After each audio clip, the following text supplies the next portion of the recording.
Hey folks, it's Maxwell here and welcome to episode 10 of TW9 and the 21st Century Wrestling Best of British Wrestling series. You join us after our pay-per-view, which was World War 15, and we are now on the road to 21st Century Wrestling head-to-head. The last show was fairly successful, I was happy with that, and I'm hoping that we can start to freshen up some feuds and start to really get to learn about our talents. We do probably have a little bit of a lopsided divide in terms of face and heels, but hopefully we can even that out over time. I think there's a lot of promising talent here, and it's up to us to try and help them develop and basically put the company in the best place possible going forward. So, we'll crack on. This is episode 10, which is mad already. Let's do it. Let's see if we can continue an upwards trajectory. So, we've decided to have this show in Scotland. We're at the Hibernian Arena, which I'm assuming is in Edinburgh. 3,275 fans in attendance. We start the show with two members of the House of Business. That's the leader, Edward Cornell, and he's joined by the newest member, the rookie sensation, Rhys Pendragon. Edward says, well, what did I tell all of you? The House of Business runs this company, I run this company, and as long as I'm here, Tommy Cornell will never get that one-on-one match with me. But most importantly, Tommy, what were you thinking? A rookie sensation, a true talent of this sport, and you just cast him aside. You didn't trust him on the big stage, and he's came back to haunt you. Rhys Pendragon says, Tommy, you were my hero, my idol, my mentor. But when that man decides he doesn't trust you, I can't accept that. Luckily for me, Edward has accepted me into the Brotherhood as part of the House of Business. Edward says, now moving on from Tommy, tonight we'll see a new contender, the next contender crowned for Wade Orson's World Championship. I can confirm it will be myself who goes on to face Wade when I defeat Rolly Muckletruck, whatever goddamn name that is, in our main event tonight. So main event, number one contendership match. Orson will face the winner. Both men coming off victories, Cornell and Muckletruck, at the pay-per-view, so we'll see who does well. 58 segment, the storyline advances but loses a little bit of heat because obviously we take a bit of a hit with Pendragon. Edward Cornell came out of it looking good, excellent even. Pendragon underperformed, so just a 58, but these are the few hits we'll take to try and accelerate his development.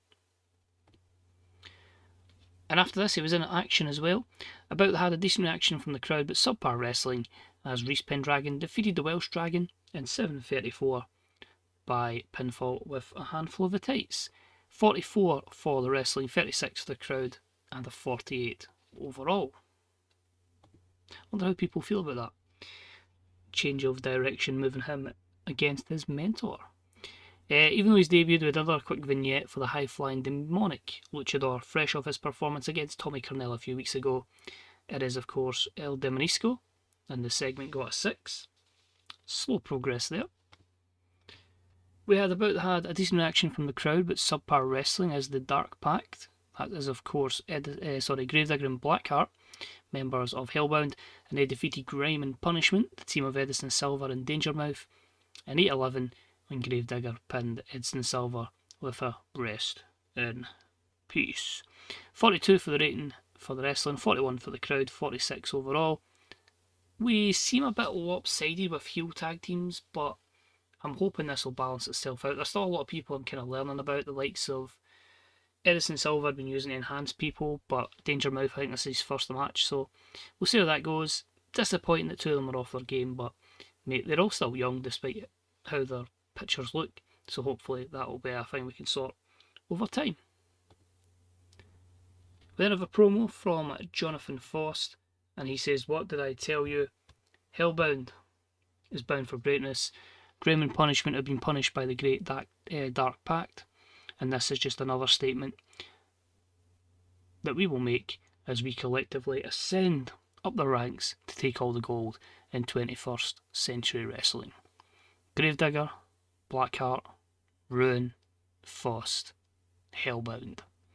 So another creepy promo from Jonathan Faust, a 54 rating here, and he improvised through the segment well. More action as we continue to get our women's division up and running. Terrible matchup here though, and non-existent crowd heat. Felicia Luck defeated Cassie O'Peter in 6:35 with the Lucky Strike.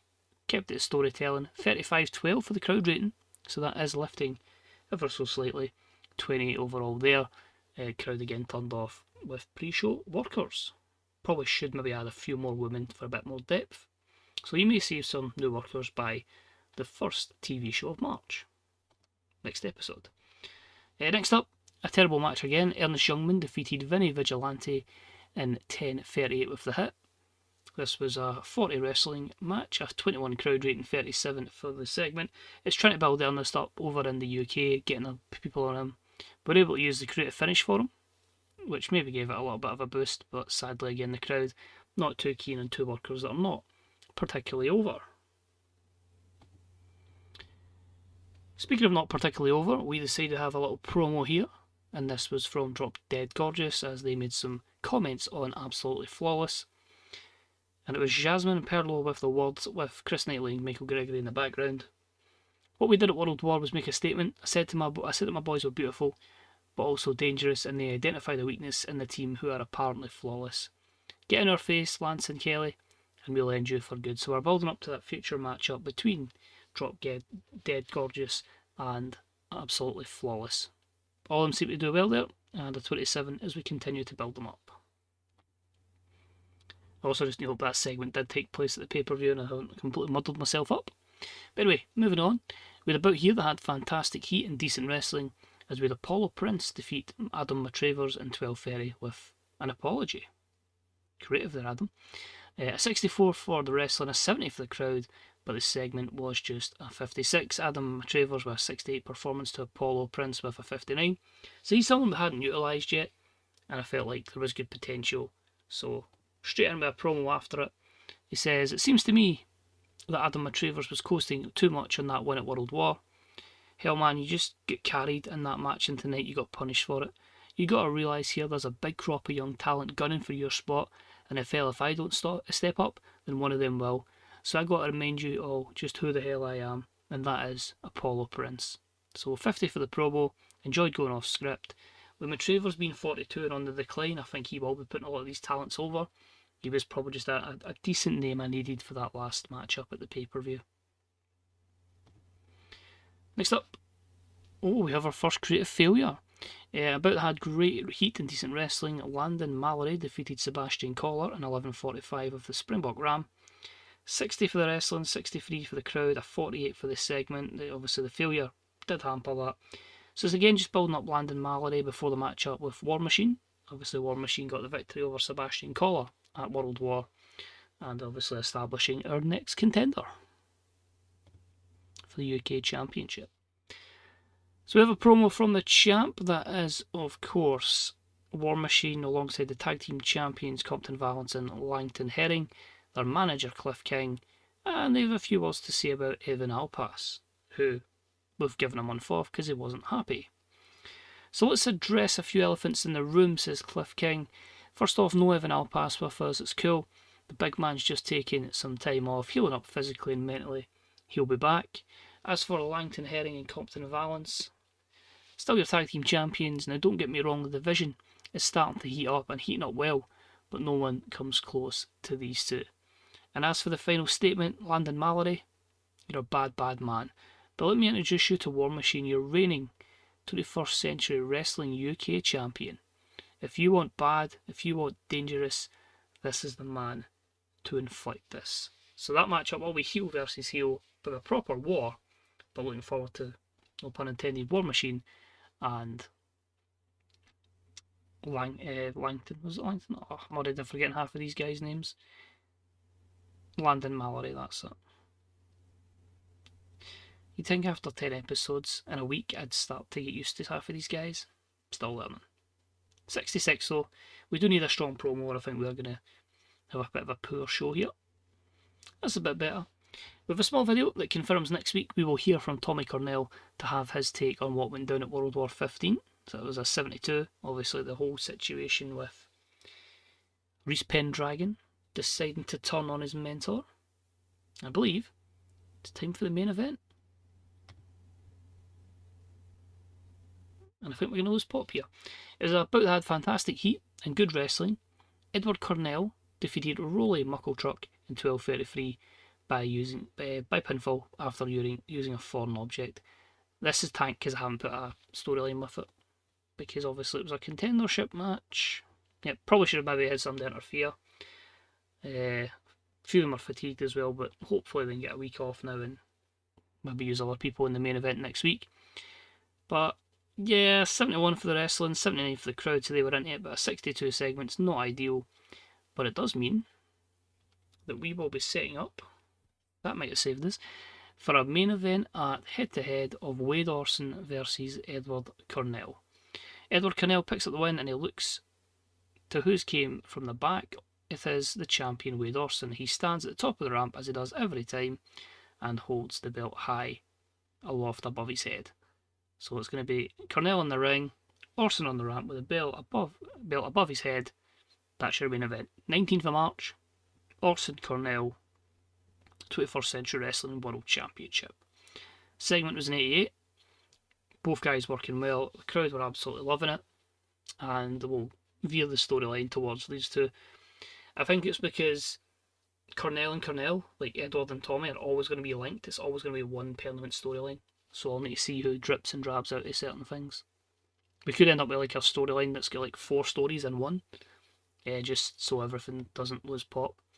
But sadly, because the main event flopped, because of the lack of storyline, we do lose popularity in the UK. 67 was the show rating, so not horrible, but still lower than we need it to be in the UK.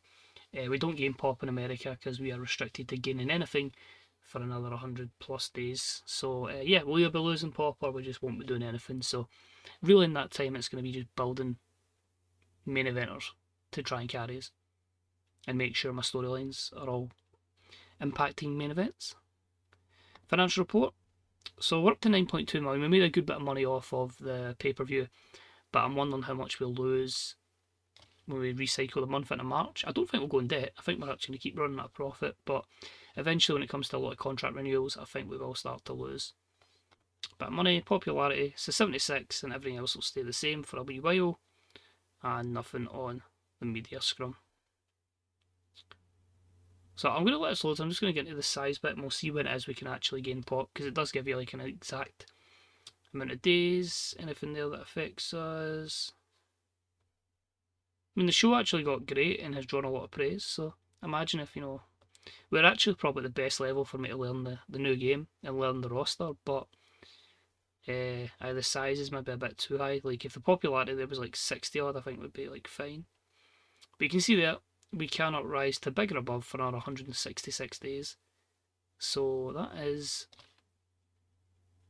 5.5 months, roughly. Say 5 months, because you're probably going to get, well, just over 5 months. You're going to get a few that are like 31 days, etc. So that's it. We have renewed a written contract for Apollo Prince so we can properly start the push now. We're trying to sign Hiroki Nakasawa. Basically, he is currently with PHOTWG, whoever that is. I don't know the full name of the company, but basically they're not offering him a new deal. And I thought, you know what? Okay, popularity, probably lower card here, but like big in Japan, experience and like star quality, psychology, can still do the basics. We can probably use him for a wee while, maybe like 2 years, and then after that, put him at the side. So, Mass Hulk's back from his injury. 0.92 for a TV rating. It's good that they don't chuck you off after like four bad shows, so I'm still with the UK broadcasting. I don't know how long I'll be with them. Maybe they just will keep us to the end of our deal and then just go cheery bye. Welsh Dragon, Rolly Muckletruck and Edward Cornell have had a hectic schedule, so maybe wrestling Saturday, Thursday was not the best, so they'll probably get a break for next week's show. But yeah, that is it for this particular episode. If I just quickly nab here, not that one, you can see a lot of unhappy people because they were off the big pay-per-view. That's why Evan Al passes away. But I'm hoping it is just a case that they are unhappy they weren't on the main show, rather like the season finale, rather than a case of missing a pay-per-view, because if that's going to be like that, that's going to be a problem. when a lot of people will always miss pay-per-views. I mean, imagine that with WWE, with 5 matches, that's a lot of people not making pay-per-views or PLEs or whatever. But good thing is, 6 days until the next TV show, 22 days to head-to-head. And after that, we've got the Cornell Cup. So I've got an idea when I want to go, at least at the main event level. Everything else, truthfully, will probably be on the fly for a wee while until we're properly set. But thanks always for watching. We like is deeply appreciated. Check out the Grey Dog Software forums, Fantasy Bookers subreddit, and it's TEWDB.com. I double checked it this time before I actually spoke about it. But everything you need is there, resource wise. Good stuff being done over there. And remember as well, Grey Dog Software forums, check out the Dynasty section. There's a lot of great written stuff. If I had the time, I absolutely would, but I just do not have the time to write it. I like reading. It's good for a night read before I go to bed. But I take it easy. I've blathered on too much, and I'll see you soon. Bye bye.